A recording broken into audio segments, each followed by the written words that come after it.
First இந்த 2 பிஸ்கெட்டையும் பிரித்து இந்த க்ரீமை மட்டும் சாப்பிட்டுட்டு அப்புறம் சாப்பிட்டா செம்மையாக இருக்கும்.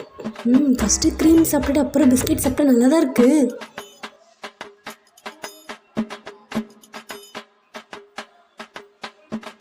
பிஸ்கெட்லாம் வாங்கிட்டோம், அதை அப்படியே பாலில் போட்டு மிக்ஸ் பண்ணி சாப்பிட்டா செம்மையாக இருக்கும். சாப்பிட்லாம். ஃபஸ்ட்டு பால் ஊற்றியாச்சு.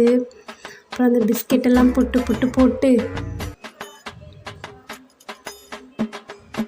போட்டாச்சு. பிஸ்கெட்டை இந்த மாதிரி மிக்ஸ் பண்ணி போட்டு சாப்பிட்றது நல்லதாக இருக்குது.